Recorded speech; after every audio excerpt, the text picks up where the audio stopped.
Tunggu dulu, jangan langsung percaya narasi yang beredar. Banyak yang mengira Pakistan adalah aktor kunci. Ada juga yang percaya semua ini terjadi karena tekanan tanpa henti dari Donald Trump. Tapi kalau kita kupas lebih dalam, realitasnya jauh lebih kompleks dan jauh lebih mengejutkan. Di balik layar, ada satu kekuatan yang bergerak senyap tapi menentukan arah permainan. Cina.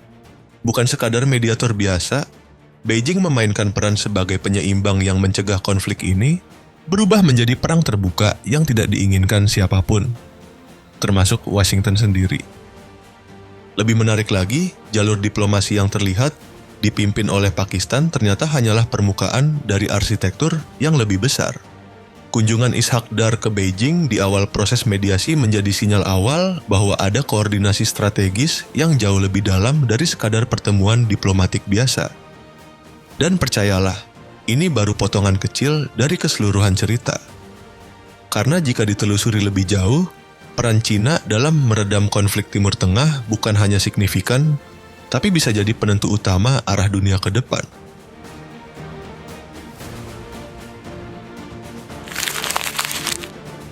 Semua berawal dari satu titik paling sensitif di dunia, Selat Hormuz. Ketika Iran menutup jalur ini sepenuhnya, dampaknya langsung terasa. Harga minyak melonjak, pasar panik, dan dunia seperti ditarik ke tepi jurang krisis. Ini bukan lagi konflik regional, tapi ancaman global. Memasuki awal April, situasi yang sudah panas justru makin liar. Donald Trump tidak lagi sekadar melontarkan ancaman biasa. Retorikanya berubah drastis. Lebih gelap, lebih ekstrem, bahkan terdengar seperti ultimatum tanpa jalan kembali. Lewat platformnya, ia menyampaikan pesan yang lebih menyerupai peringatan kiamat ketimbang strategi diplomasi. Dunia pun masuk mode siaga penuh. Namun tepat ketika semuanya tampak tak terkendali, arah permainan tiba-tiba berbalik. Dalam waktu yang nyaris tak masuk akal, Washington dan Teheran sama-sama mengumumkan jeda konflik. Sebuah gencatan senjata 2 minggu. Rapuh, penuh syarat, tapi cukup untuk menghentikan ledakan yang nyaris terjadi. Di balik kesepakatan itu, tuntutannya tidak main-main. Amerika ingin jalur minyak kembali dibuka. Iran mengajukan daftar panjang syarat yang keras.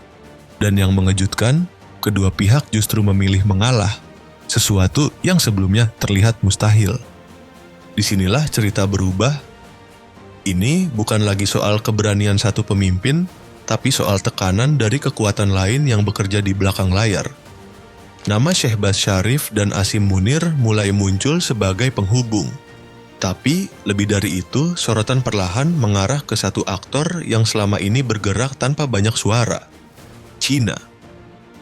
Pertanyaannya sekarang bukan lagi apakah China terlibat, tapi sejauh apa mereka mengendalikan jalannya krisis ini.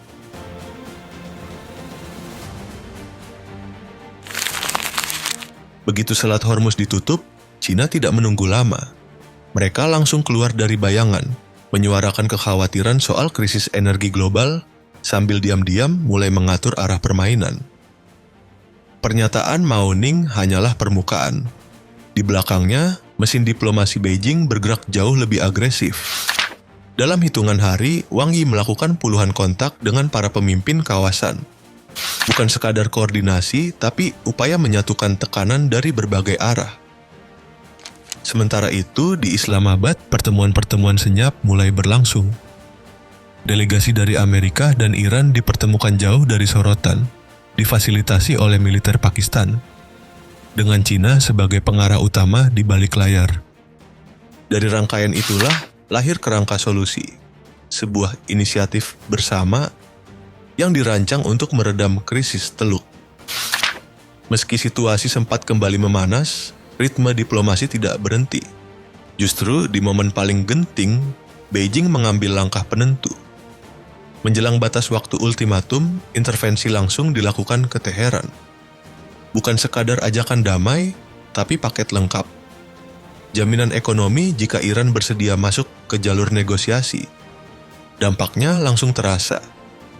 Kurang dari 2 jam sebelum tenggat, Donald Trump mengumumkan bahwa Iran siap bernegosiasi dan menerima jeda konflik.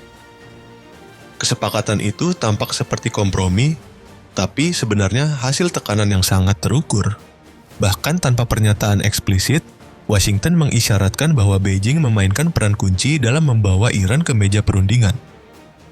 Namun semua ini baru lapisan luar, karena yang benar-benar membuat Iran tidak bisa menolak bukan sekadar diplomasi, melainkan daya tekan ekonomi dan strategis Cina yang jauh lebih dalam. Jadi pertanyaannya sekarang, apa sebenarnya senjata utama Beijing yang membuat Teheran akhirnya mengalah?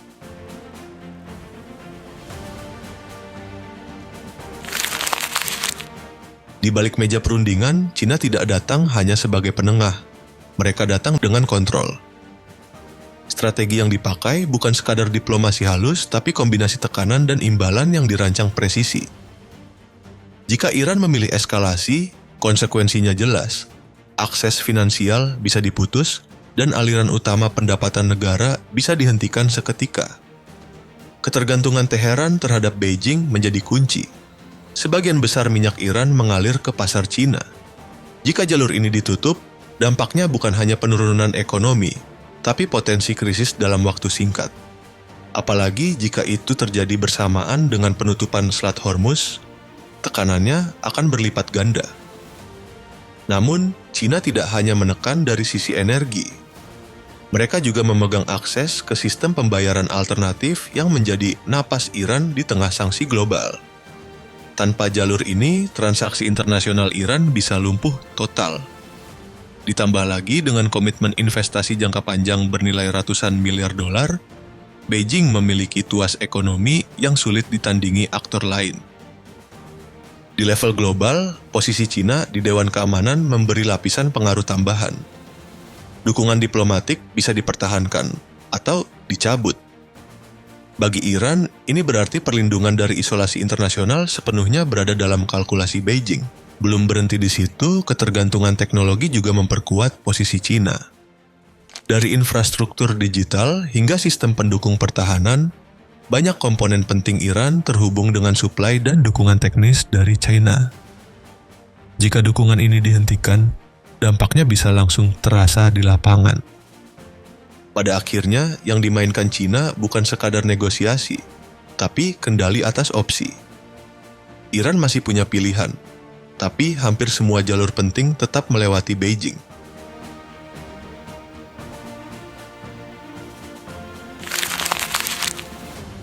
Kalau Cina mengatur arah, maka Pakistan adalah tempat di mana semuanya benar-benar dijalankan.